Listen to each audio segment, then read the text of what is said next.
Hey there, fellow gamers. Today we're going to talk about something that's probably crossed all our minds at some point. The temptation to go on a murderous rampage in video games and kill every NPC in sight. You know what I'm talking about? That moment when you're bored and think, hey, what if I just killed everyone in this village? Well, stick around, because I'm about to tell you why that might not be the best idea. Let's start with the basics. What exactly is an NPC? NPC stands for non-player character, and they're basically every character in the game that isn't controlled by a real person. Think of them as the supporting cast in your gaming adventure. They're the shopkeepers who somehow have infinite money to buy your junk, the quest givers who trust a complete stranger with their most valuable possessions, and yes, those guards who somehow know you stole a sweet roll from the other side of town. Now, the role of NPCs in video games is actually pretty fascinating when you think about it. They're not just there to fill empty space like those fake customers in furniture store displays. NPCs are the heartbeat of every virtual world we dive into. Without them, our gaming worlds would feel as empty as a battle royale lobby 5 minutes after the drop. These digital citizens wear many hats in our gaming adventures. First, you've got your quest givers, those NPCs who always seem to have some sort of crisis that only you, the chosen one, can solve. Oh, mighty hero, could you please help me find my prized possession which I carelessly left in a dungeon full of deadly traps and monsters? Sure, why not just keep better track of your stuff, Linda? Then there's the merchants. Bless their infinite inventory souls. These are the real MVPs of gaming.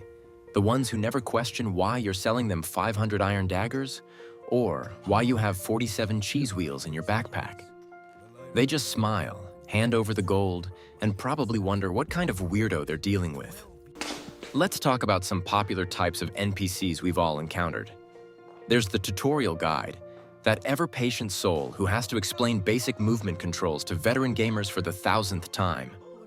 Press W to move forward. Thanks, I never would have figured that out on my own after 20 years of gaming. Don't forget about the companion NPCs, those loyal followers who stick with you through thick and thin, mostly by blocking doorways at the most inconvenient times.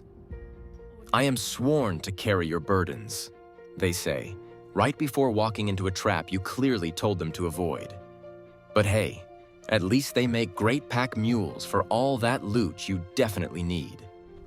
You heading out? I've got your back. And who could forget the town crier, that NPC who seems to exist solely to tell everyone about how you're the Dragonborn or the Chosen One, or whatever title you've earned in your latest adventure. Thanks for blowing my cover, buddy. I was trying to be subtle about the whole saving the world thing, but now let's get to the meat of our discussion.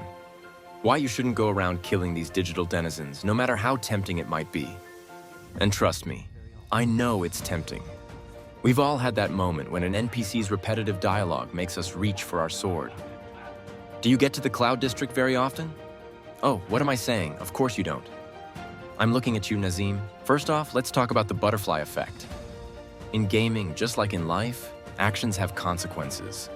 Sure, killing that random farmer might seem like no big deal, but what if he was supposed to give you the quest that leads to the legendary Sword of Ultimate Destiny? Now you'll never know, and you'll have to stick with your rusty iron sword like some kind of casual. Then there's the guard problem. You know what I'm talking about.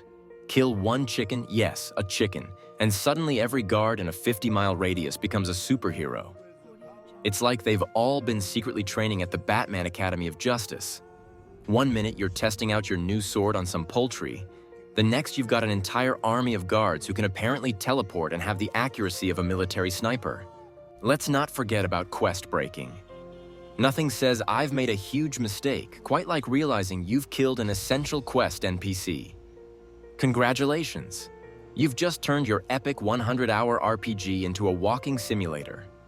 Hope you enjoy looking at the scenery, because that's all you'll be doing for the rest of the game. Speaking of consequences, let's talk about the reputation system. In most games, word travels faster than rumors in a high school cafeteria. Kill one NPC, and suddenly you're about as welcome as a lag spike in a competitive match. Villages empty when you approach. Merchants mysteriously close shop when they see you coming. And even the dogs give you the side eye. Sturgis.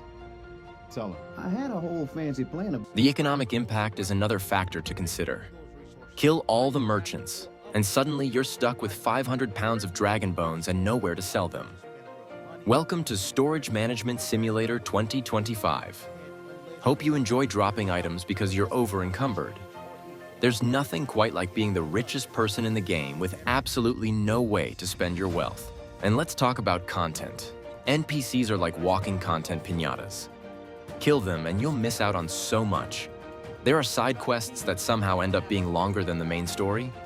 Random bits of lore that actually make the game make sense. Those weird fetch quests that you complain about but do anyway because you're a completionist. And yes, even potential marriage proposals. I'm looking at you, Skyrim players. Here's something else to consider: the immersion factor. Nothing breaks the illusion of a living, breathing world quite like a town full of dead NPCs. Sure, you might feel like a powerful warrior who fears nothing, but now your game world has all the atmosphere of an empty parking lot at midnight. There's also the moral aspect to consider. Yes, I know they're not real, but hear me out. These NPCs have families. Well, technically they have programming, but still. That shopkeeper you just killed probably had a digital wife and kids to feed.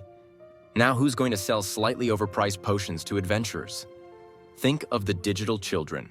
And let's not forget about the missed opportunities for entertainment. Some of the best moments in gaming come from NPC interactions. Those glitchy conversations, the weird AI pathfinding, the ridiculous responses to serious situations. These are the things that make games memorable. Kill all the NPCs, and you're left with none of that spontaneous comedy gold.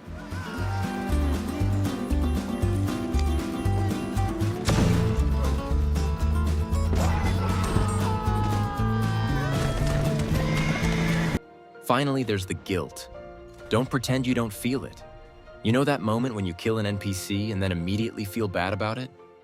Those sad NPC faces will haunt your dreams, along with their last words.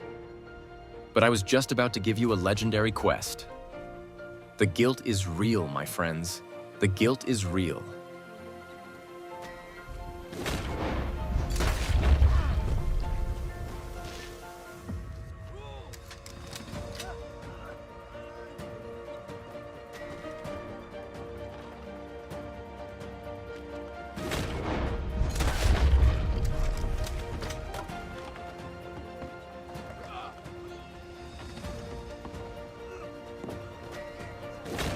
You'd better tell me if I left in. So, what's the takeaway here?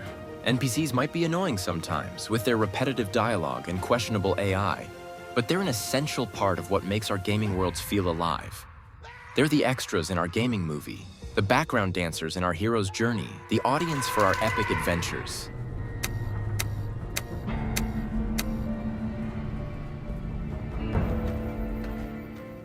Next time you're tempted to turn your game world into a ghost town, remember?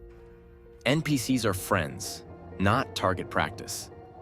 Besides, if you really need to release some steam, that's what quick saves are for. But you didn't hear that from me. And hey, if you absolutely must know what happens when you kill everyone in town, at least make a save first. That way, when the guilt kicks in, and it will kick in, you can always go back to being the hero everyone thinks you are. So there you have it, folks. Remember to treat your NPCs with respect. Unless you're playing GTA, then all bets are off. But that's a topic for another day.